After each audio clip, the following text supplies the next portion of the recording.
The mainstream media and the left has weaponized racism to actually hurt Americans. Deneen Borelli joins me to talk more. So welcome back, folks, to Liberty and Cocktails. Before I introduce my guest, I want to talk today about all the things that the left is doing to weaponize racism and how it is hurting our country as a whole. It's hurting the divisions. It is honestly hurting Donald Trump. And I think the left wants that, but at what cost are they willing to put forward on that? So joining me now is Fox News contributor, CRTV host, Deneen Borelli. How are you? Carl, how are you? Pretty good, pretty good. So this stuff, we see Paris Denard yesterday debating Phil Mudd. Destroys Phil Mudd in the argument. Absolutely makes him look like a total fool. And Paris Denard, for people who don't know, is a black, male, and he is a conservative. He was debating Phil Mudd, a white, disgruntled liberal, who has notoriously dropped N-bombs. He's said hellacious things on air that doesn't get him fired somehow. Paris is debating him, makes a fool of him. The next day, he's suspended from CNN. He loses his job at the university. What is going on here? Well, if anyone has not watched that interview, they should watch it, because just as you said, Mudd, his head did explode. Yeah. He wanted the guest, it's not his show, mind you, it wasn't his show, but he wanted him off the set. That's how mad Paris Denard made him. He also said, it's not your show. That's right, that's right. That made him even madder. But it's interesting what happened, because right after that, now I don't know how long Paris Denard was on the network, CNN, doing interviews and commentating. But after that happened is when there were these allegations that came out against him, sexual abuse allegations, from what I understand. And the network got rid of him. Yeah. So now you look at that instance, and then you look at how someone like Representative Keith Ellison, Democrat, Minnesota. Number 2 of the Democratic Party. Yeah, that's right. And he's also running for Attorney General. Jesus. He's been accused of sexual misconduct or sexual violence against a woman that we're aware of. Yeah, just general violence. Yes. And the question is, he's still running for office. He's still deputy chair at the DNC. Nothing has been done to him. You don't see a lot of press about this. And the other thing is that Tom Perez, the head of the DNC, he's been questioned a number of times. Are you taking this seriously? Are you looking into it? Is anything going to happen to Keith Ellison? And it's gone nowhere. Right. So it's all lip service. So there's a huge double standard. And I'm not condoning anyone's actions. All of this is still being investigated. But there is a double standard between these two instances. And when you're looking at a black conservative and you're looking at a black Democrat, big double standard with what's going on. I mean, I'm glad you point that out. So the issue that I have is the fact that the left has weaponized, if they can't get you on racism, like they couldn't get Paris Denard on racism because he's a black Republican, but they could get him. I'm sure they tried. Yeah, I'm sure they tried, but they get him on, sexual misconduct, alleged sexual misconduct, loses everything. And I've been there. Like, look, I had to resign from the administration over comments that I said in half a decade ago. And you and I have talked a lot about this, and it is... The funny thing to me is that the left, they don't cave. They hold their own, they hold the line. Now, the right is so quick, they're so quick to get rid of anybody with any hint. As soon as the liberal media, who doesn't want them there anyway, says they're racist, gotta go. And this guy who, Darren Beattie, he was a speechwriter for President Trump. He was recently fired. He said, I'm not gonna resign, you have to fire me. Because in 2016 he attended a conference where he had a paper that he wrote called The Intelligentsia and the Right. And that has no racial undertones. It's nothing to the effect of any racism whatsoever. CNN deemed it a white supremacist paper, and he spoke at a conference that some white supremacists attended. Why is the right so unwilling to stand up and say, screw you, CNN? So this individual I'm not all that familiar with, but I will say this, that the left certainly circles the wagons when it comes to their own. And just like with the previous example, I talked about the double standard that we see between the left and the right and how people are treated or not held accountable for their words and their actions. The other thing is race works when it comes to the left targeting whoever it is they want to go against. They don't want to argue or talk about the facts or the issues and try to come to some sort of resolution and let people decide on their own which way to go with the conversation. They want to pinpoint and target. It all goes back to Cloward and Piven, right? Pinpoint, target, isolate your target to basically immobilize them. And once that happens, when they're able to make a target out of you, that sends a message to others. Look, you better not cross that line or else you're going to end up just like so-and-so. Right. You're going to be pillaged. You're going to be called out. You're going to lose whatever sponsorship or job or whatever it is that you are involved in. You get isolated, and people, you're radioactive then, because people, look at that as, well, gee, I don't want that to happen to me, or I don't want to be discredited because I'm, associated with this person. This is what they do, and it works for them, and they will continue to do it because it works. Because we allow them to do it. And that too. Yeah, and I've seen time and time again, it's, the allegation that someone's racist, or the problem. My confusion here is that nobody that I know in this administration. I know a good deal of people, many of which have been accused of racism, are not even the least bit racist. I mean, Deneen, you and I have been friends for how long? Years? 5 years? Have you ever considered me racist? You wouldn't be in my presence.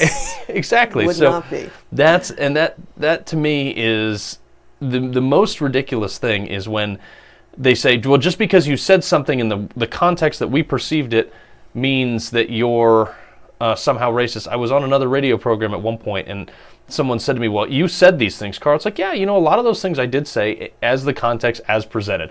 And you know what? Some of them I'm sorry for, some of them I'm not, and some of them are way out of context. And I said to them, I was a shock jock radio host trying to make headlines after coming out of war. I wasn't known for sugarcoating stuff. And I said to them, where is your moral outrage at the rap community, at the movie community? I was going to bring that up. Yeah. And they said, well, that's different. They're acting. I said, what do you mean? They said, well, they're doing it for entertainment purposes. I said, kind of like a radio show host? Oh, that's totally different. Why? Because I'm on the right. So you mentioned the entertainment industry, and they make tons of money, these rappers. Untold sums private jet of dollars. Money. Yeah. For saying whatever, N-word, and denigrating women. Yep. And you have kids who are repeating these words and these lyrics that these people, your Snoop Dogg's of the world are making tons of money on. And speaking of Snoop Dogg, by the way, the rapper who had a video of him pointing a gun at Donald Trump figure, someone dressed as Donald Trump, like he shot him dead. Yeah. But that's okay. He's not criticized or called out about that. He gets endorsements from name brand products. So all of the words and the language and the videos that you see coming from that industry, these individuals, these liberals, it's like they're rewarded for what they say and what they do. Can you imagine if I did that to Barack Obama? You can't. Exactly. You can't. You wouldn't be sitting here in front of me. No, I'd be buried under the jail. Yeah, but the other thing about race is that it's an emotional issue. So it's a knee-jerk reaction, and that is a go-to weapon for liberals, for Democrats, especially when it comes to trying to hold on to black voters. Because when you look at how the president is gaining more and more support from black voters. It was 19% a year ago at this point. Today, it's 36% black voter support for President Trump. And the likes of Maxine Waters and Keith Ellison and whoever else they line up to basically discredit anyone who supports this president. Look what Maxine Waters did to Kanye West or said about him, for example. He should have someone talk for him.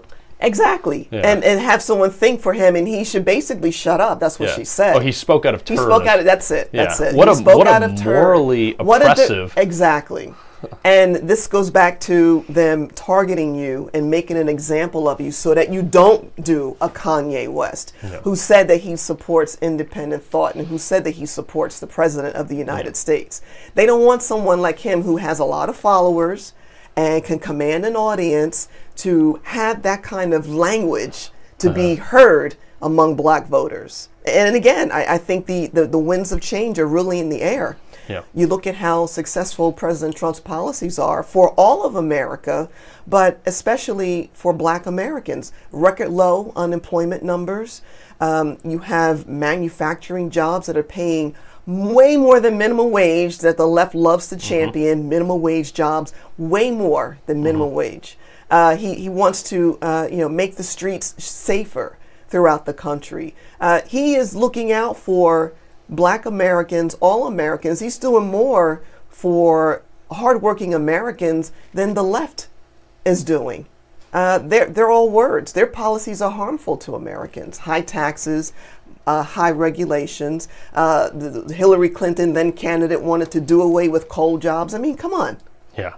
Wage the war on coal. You know, I'm glad you brought up low IQ Maxine Waters, as Trump calls her, because she's not that smart. She doesn't even live in the district she represents. And, you know, she has a tale of corruption behind her. She has, I believe her daughter took $600,000 last year from basically a mailing company that is attached to her campaign. I mean, give me a break here. But Duncan Hunter is under investigation for campaign fraud and all these other people, Cohen and Mueller and all that. I don't know what to say. I mean, like, where is the accountability, Jeff Sessions? And the responsibility and the accountability. And listen, Hillary Clinton's name comes to mind. How come she's not being investigated or, held accountable for what she did in terms of her deleted emails and the private email server? All of that went out the window. All unaccounted the for focus is donations. Now, sure. Yeah. There's a long list there and a long history. But again, it all goes down to the double standard, how the left circles a wagon for their own. And you mentioned, Jeff Sessions, right. It's unfortunate that so much more has not been done to hold people accountable. But when you look at it from the perspective of President Trump could basically get him out of that position, right, have him step down or whatever, the left will go nuts. Right. Because they're going to bring up, it's, the whole Russia thing again, and what's he trying to hide? Right. And meanwhile, there's been no proof of Russian collusion between Trump and his, campaign members. So it would all come down to that if he were to have him removed from position. The irony of the absolute stupidity of the left, and I'm saying stupidity on a very broad spectrum here, because Democrats, not one Democrat voted for Jeff Sessions to be confirmed. They hated this guy. They were like, and it was 30 years ago he may have said something racist or offensive. That was literally their reasoning for not voting for him. And now today, because he, quote, stood up to President Trump and said, we will not be politicized at the Justice Department, all of a sudden he's the steward of good and he's the hero to the left. What? I mean, like, did the wind blow differently today, or? Well, it fits their narrative. Yeah. So whatever it is that they hang on you, that's what it fits their narrative and their position of the day. I mean, it's pretty shocking that's as easy as it is. All you have to do, like, but it works. They used to call Omarosa a sellout, and then they were her best friend. Anybody who comes out against Trump is the hero of the left. But they were like, I've had people literally tell me, like, Carl, you know what you should do? You should write a tell-all book about, that you're close to the Trumps. I'm like, I have nothing bad to say. Like genuinely, I would like, I'm not a guy who holds his tongue. If I had something bad to say, I have some bad stuff to say about some of the people surrounding Trump that I don't think they're serving his best interest. But I have nothing bad to say about him. I certainly have nothing bad to say about the family. And people are like, well, you should just write a tell-all book to make a quick buck. That is like the definition of disloyal, horrible people. Yeah, you mentioned Omarosa. It's interesting because I'd like to know how far back she's been doing these recordings, these secret recordings, first of all, that they keep coming out in drips and drabs to suit her purpose. And look at how the liberal networks are fawning over her to get her on their TV CNN shows to. This is true, Yeah. and I don't really know the reasoning for that. Maybe she didn't go far enough in terms of bashing President Trump and his administration. She's even jumping up and down to get in line to testify against him for impeachment. That's in the news this week. Yeah. So yeah, someone who helped her career move forward, and she did all of these things in the White House. We have no idea what else she has done to come out. Yeah. She wrote this book. Who knows where the truth and credibility lies? I'm not planning on reading it. Yep. But it goes to show that she was part of the swamp, and she had an agenda going in. And really, it was all about her, and it still is. Well, I have no intention of buying, reading, or having anything to do with this book, but I will say that the people who I have talked to who have read the book have said it doesn't at all talk about her job and what she was supposed to do. And to my knowledge, from people close to this situation, people front and center, is that her job was to bring in more African-American involvement into the White House through various programs, through communication outreach. Now, to my knowledge, she did zero of that. Sure. And to the knowledge of people who, some of which still work there, some of which formerly work there, that I have spoken to, have said she did zero. In fact, most of the time, she didn't even come to work. So people didn't know what the hell she did. Yeah, I read that as well, and that's interesting. She had this great opportunity, right, to work for the president and the engagement among Black Americans, and it just didn't happen. So a squandered opportunity, something that could have went to someone else who could have made a difference, especially for the administration and for Black Americans as a whole. But again, it was all about her, and that was her agenda from day one. And it's very obvious now with the book. When she took her wedding party to the White House for a photo op, everything was about her. Yeah, it was all status quo. It was, look at me. And look, I knew her pretty well. I mean, like, I would have considered her a friend on the campaign trail. And I always tell people, like, I'm not as pissed as I am hurt. And it's just like being cheated on by a spouse. It's terrible. And you know, you have John Kelly comes out and says, like, look, let's make this peaceful. You'll resign. You'll go your way. And you can name your price at just about any private sector company you want. Sure. But no, she had to go full nuclear and threw it back in his face. Yeah, well, we'll see how far she gets with it. She has no friends. Zero friends. I mean, that is the other thing, too. It's like, holy short game. Because nobody will hire her ever again because they're always worried. Who's going to trust her? Exactly. You know? Right. Left or right, nobody's going to hire her. She's not exactly a champion of the left right now. Sure. So, I mean, it is a really shocking thing. So what do you think the solution is long term? We have all these people, you know, on the left accusing people on the right of being racist, sexist, bigot, homo. You know, I was called all those things. To the life of me, nobody's produced any evidence of anything sexist I've said, but hey, why not throw it in there? So what is the solution? I mean, do we just have to dig our heels in and say enough? So I've been doing this for a number of years now, being outspoken, female, Black, conservative, and the comments and feedback and criticism that I get is off the charts, okay, from other Black Americans, all right? They don't like the fact that I talk about personal responsibility or limited government or people being responsible for their own actions. Yeah. And you built that. You mean being an adult?